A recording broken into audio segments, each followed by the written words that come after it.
This is Points of Clarity, the CMO interview series from Clear M&C Saatchi.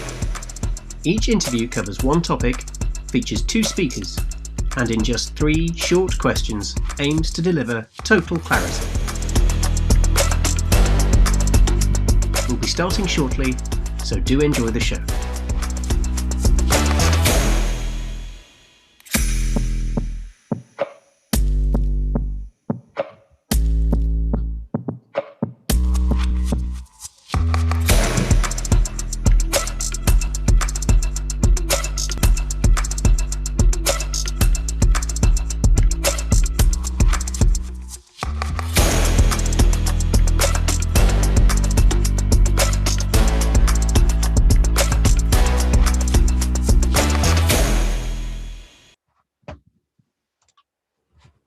Hello and welcome to Points of Clarity. My name is Geraint Jones and I'm Clear's Global Marketing Director. Broadcast live on Zoom and on LinkedIn. Each interview covers one topic, features 2 speakers, and in just 3 questions aims to deliver total clarity.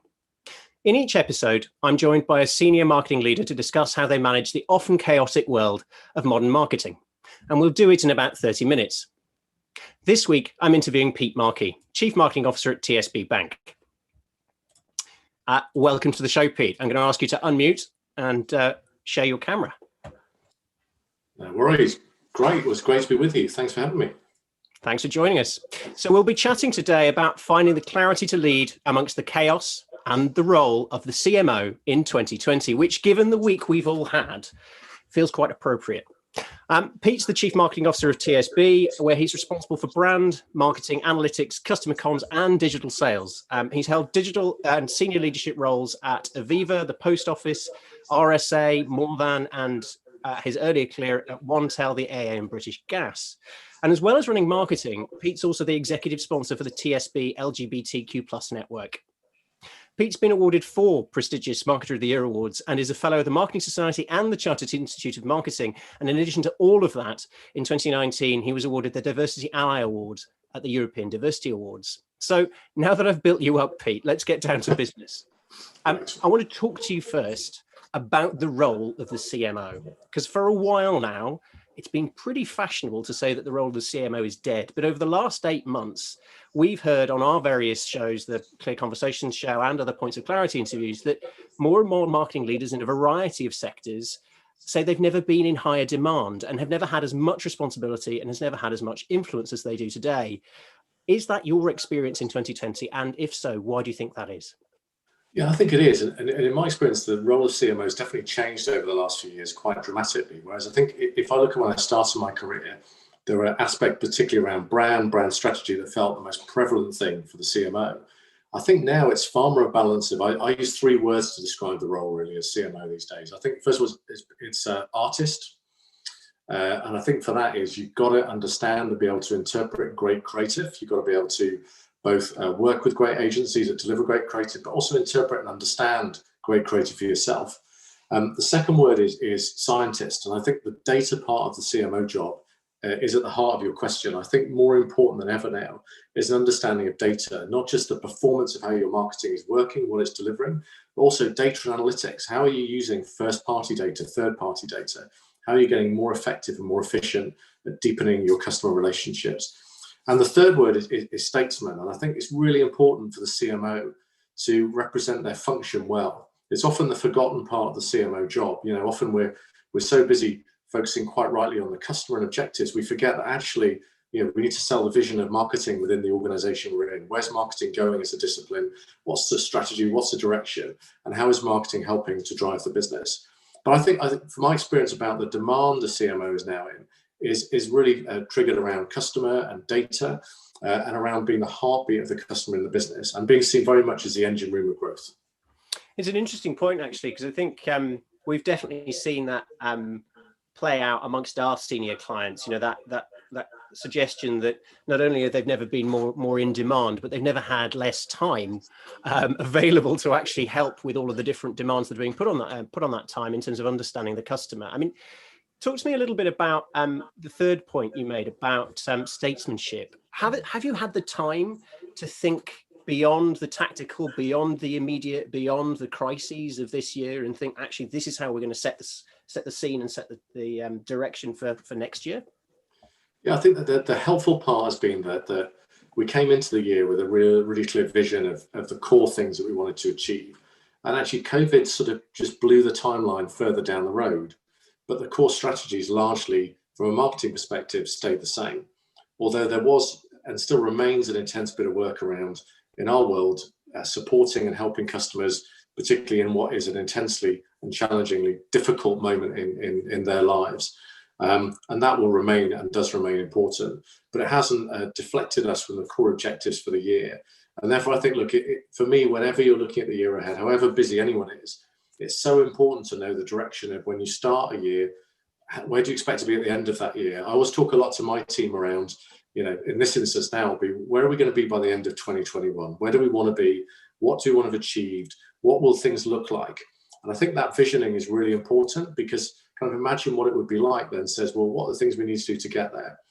The other reason I think is really key is I'm a huge fan of continuous improvement. So whilst you can always celebrate the stuff that's gone before, great, but you're only as good as what you did yesterday. What about what needs to change? What needs to improve for the future?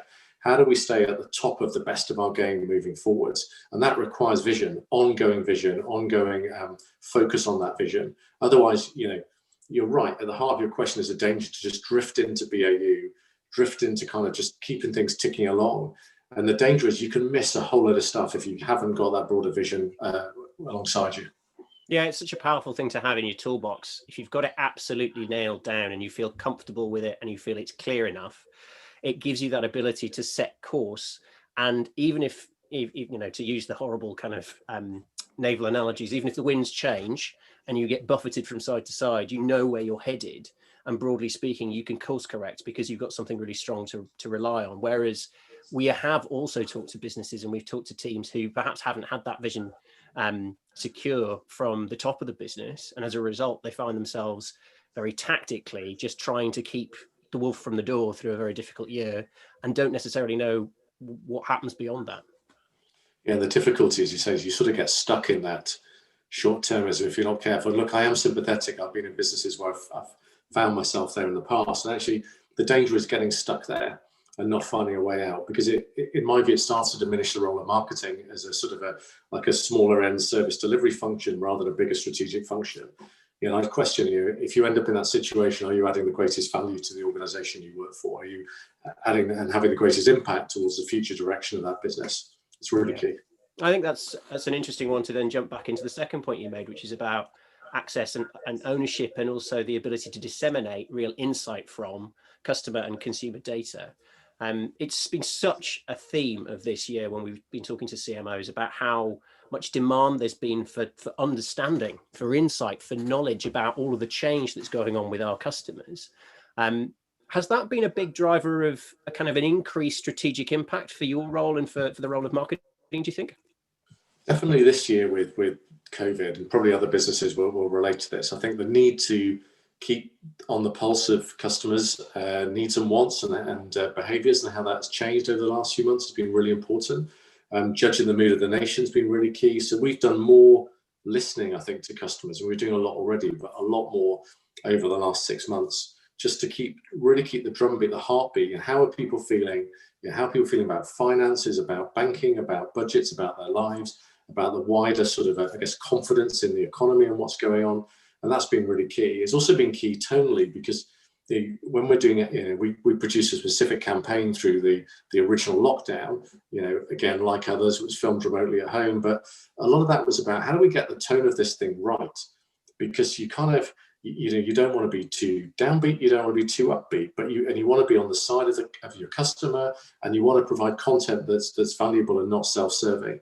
So we did a lot in that, both listening ahead of that, looking to social posts, looking at what customers were asking us, and shaped it around three main themes, which were fraud, customer support, and repayment holidays, all of which were the themes we were being asked about. Mm-hmm. So we tried to make it as useful as possible and use listening insight that we had to shape what the campaign was ultimately there to do, which worked well for us. But key was that listening, and we've done more as I say, even over the last few months, with we've got a campaign we've been working on for several months now, and we've done more listening into the build up to that, and more research than I would have done ordinarily shaping a campaign, simply because of just wanting to keep completely in step with where the nation's at, and the role we play in people's lives. Yeah, of course, it's been a tough year from a creativity point of view because of exactly that. How do you pitch we talked a couple of days ago about Christmas campaigns, didn't we? How do you pitch those Christmas campaigns right now? I think one of the more interesting conversations we had this year was one of our Clear conversations in the summer, where Abigail Posner from Google's brand unit joined us, and she talked about the fact that for a long time, I think data's had this bad reputation for sort of dehumanizing marketing and dehumanizing the businesses that it makes more efficient. And I think this year has demonstrated, you've just talked there very, very cogently about how actually using data to meet real, actual human needs actually creates a much more human connection with your business than if you weren't using it in the first place and being more general. And I think she talked very, very passionately about the fact that businesses that are smart enough to go into things like looking at what's being searched for by their customers right now on Google, what's being talked to them about on social media, so that they can adapt their comms and adapt the way they are building their end-to-end customer experience on the fly, are the ones who are really going to succeed.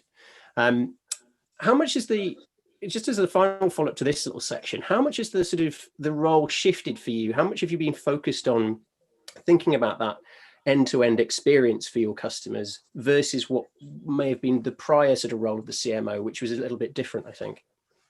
Yeah, if I look at probably the first CMO role I did, I think back to my RSA days, it was far more focused on the marketing brand end of things, and on brand strategy, about purpose, about delivering that, and about marketing effectiveness, and less really about the customer experience. And I just think back to some of my early marketing director jobs that were sort of far more focused on getting the clicks in and getting the phones ringing, rather than thinking about what the experience was like when people did visit the website or did call you up.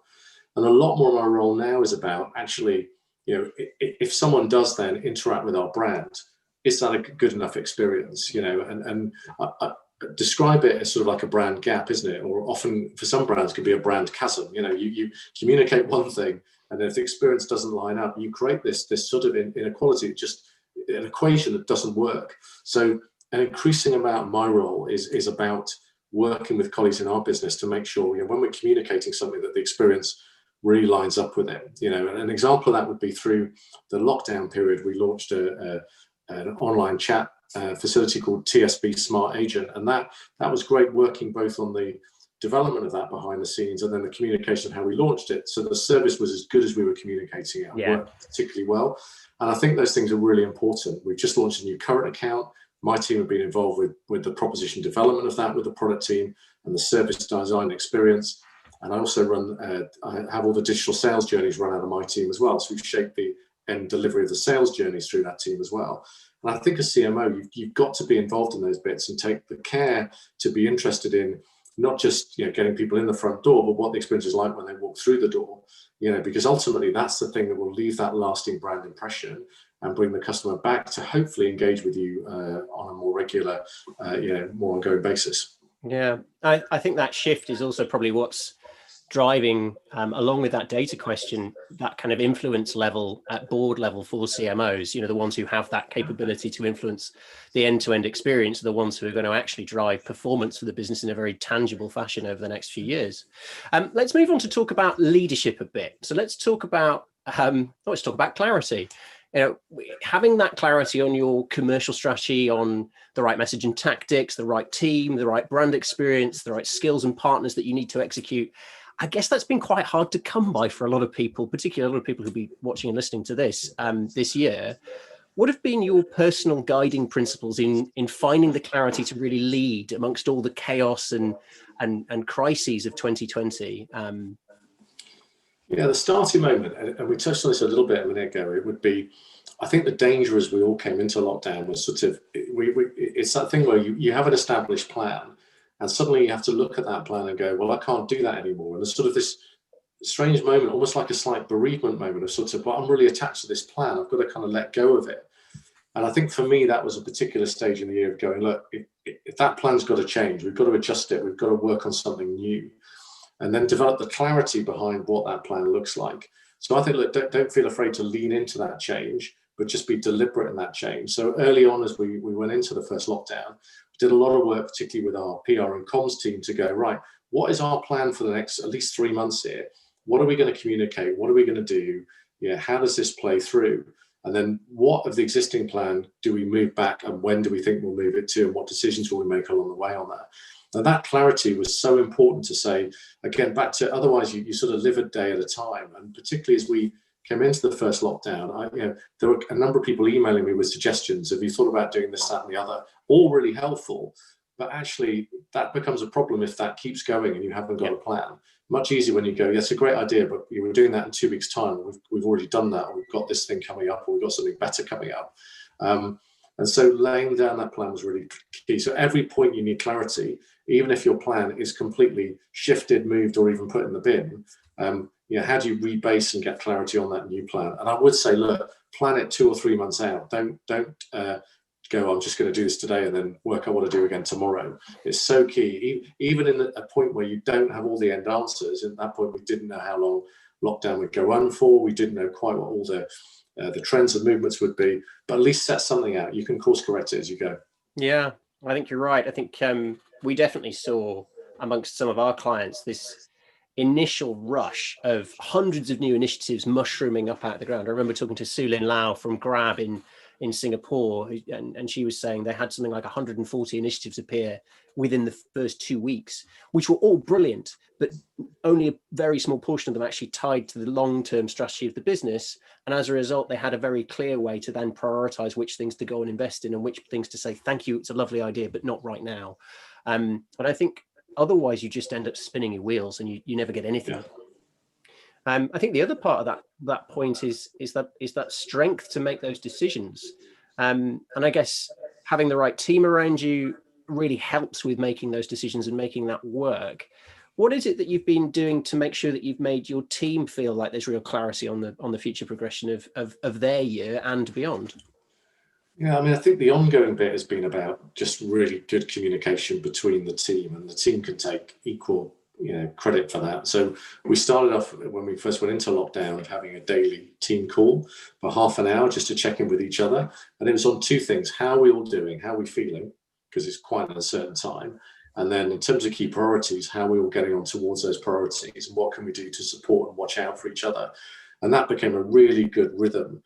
And the planning we did was to plan as a team. So the bits we iterated and worked on together, but there was no sort of tissue rejection because no one could say, oh, I didn't input into that. Everyone had a viewpoint on how that plan then came together, even if there were things we would agree or disagree on through that process. But it was about constant communication.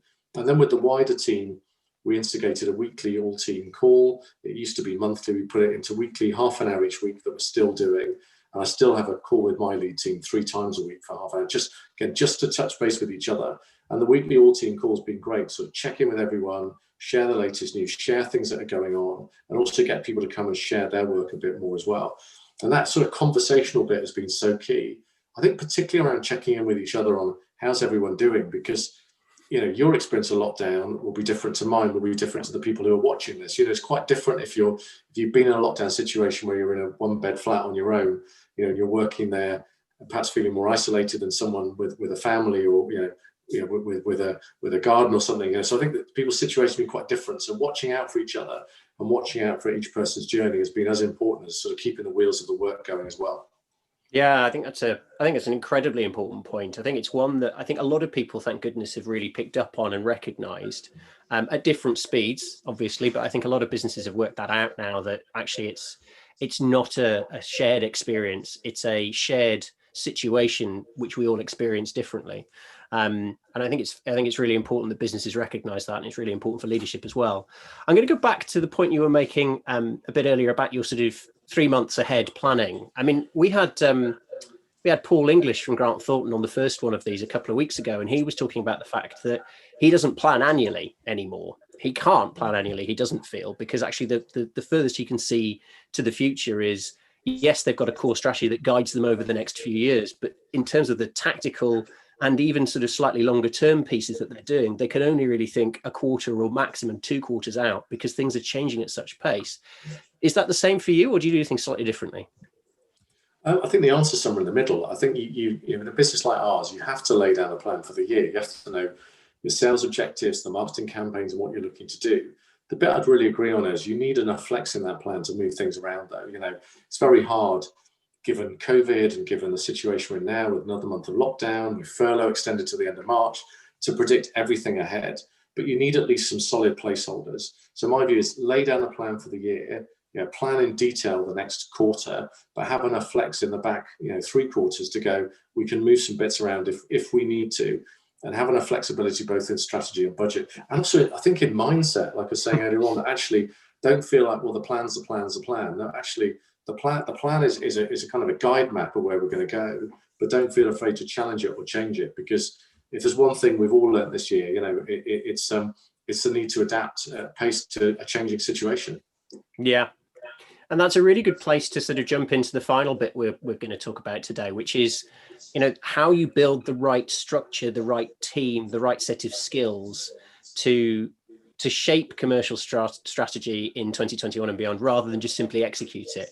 How are you doing that? How are you planning for 21? How are you, you know, you're talking about growing your team skill sets and continuous improvement. How's that practically working itself out inside TSB? Yeah, so there were 3 main things we set out this year to do, and they're all in the public domain now, so I can talk about them, which is great. So that's good. The first of which was around data analytics. So we just invested in the Adobe Experience platform, and so investing in the use of first-party data and connecting in real time our customer experience has been an important part of where we've taken the direction of the team and the business, and more of that will flow through next year. And it's a really exciting partnership with Adobe, and certainly will help our strategy and direction. The second piece was around you know, how we further enhance our experience and sales journeys. There's a lot more of that to come, and the fact that within my own team we own the digital sales journeys gives us a lot more permission to shape and change those and really make them the most the best experience, the best representation of the brand as possible.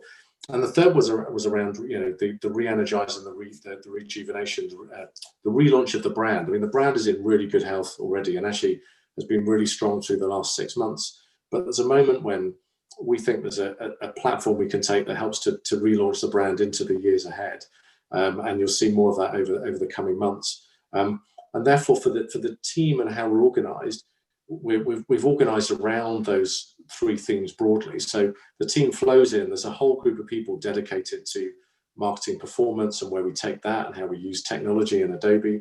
There's a whole team who are dedicated to our digital sales experience. And a group who've been very focused on the brand and what we do within the business. And there are broader teams on effectiveness, research support all around that. So knowing those are the 3 big pillars has been really helpful for the team more broadly to get around those 3 themes. I guess it's back to that vision bit of, if you know those are the 3 big things you're going for, then, and you know the course, you know what you want to achieve both this year and next, it's easier for the team to then go, well, that's the North Star. And I like talking a lot about North Stars. Therefore, this is the vision, this is the North Star, here's where we go. And then also getting our agencies completely on board too, because I view the team as a connected ecosystem. So McCann on creative, 7 Stars on media, we work with Oliver on internal studio, we're now working more with the likes of Adobe and so on. We're connecting all that together so everyone gets and buys into that vision, knows where they're going. And then the way we're organised, structured, the way we work fits really well, both internally, but also with the connecting agencies too. And then the last bit is just making sure we're really connected to the wider business. So, you know, we don't own all of the customer experience. So how do we work with the teams that do, and work with the teams from a branch perspective or telephony perspective, or more widely into the product team as we look further forwards at new propositions. So we've done a lot to work more closely with those teams, and particularly use research and customer insight, the data we talked about earlier on, to power those teams. And whilst, you know, a lot of that insight is super helpful in the marketing context, as we all know, it's even more powerful in a wider business context. So we're doing more to make sure that becomes proper rocket fuel for the business, and not just the marketing community. Yeah, I think it's a good place to sort of start to wrap up, really, because I think what you're just talking through there is just the sheer scale and scope of the modern CMO role. And you're also really clearly saying that if you don't have a North Star, if you don't have a clear strategy for where you're headed, that role becomes almost impossible, because there's just too many plates to spin. And therefore, if you don't have a clear North Star, the people that you trust to spin those plates when you've got to go and deal with something else over there won't know what they're supposed to be doing. And I think particularly given the year we've had, I think it's been really gratifying to hear somebody like yourself talk about the ability to just sort of take a step back, relook at the plan, check it out, make sure it's still relevant, still heading in the right direction, still going to be valuable. Because I think one of the other themes we've had from all of our speakers through this these couple of series is this idea that actually quite a lot of the sort of fundamentals of the way we live will still be the same in 2021, will still be the same in 2022. Yes, some will have changed and some have already changed, but quite a lot will stay the same. And being able to have a strategy that you can flex and adjust, but that you can trust to then help you through not just the immediate crisis, but make sure that you're heading in the right direction for when we eventually emerge, I think is a really important point to end on. So thanks so much for your time this afternoon, Pete. It's been really, really fascinating. And I'm just going to put in a little advert for our next set of conversations. So Points of Clarity continues on Thursday, the 12th of November, at the later time of 6 p.m. UK, 1 p.m. US. And the reason it's going to be that late is that I'll be chatting with Doug Palladini, who's Global Brand President of Vans, a $4 billion brand, which I'm sure you all know. And we'll be chatting to him about why supporting and celebrating creativity is one of the most powerful tools that brands can use in navigating the chaos that we've all experienced in 2020. You can sign up at the link that we have on our LinkedIn page. Please share that with your friends, colleagues, and connections, and look out for more announcements on interviewees and additional big shows in the coming weeks. And thanks so much for coming along. And thanks again, Pete. It's been a real pleasure. Pleasure. Thank you. Thank you.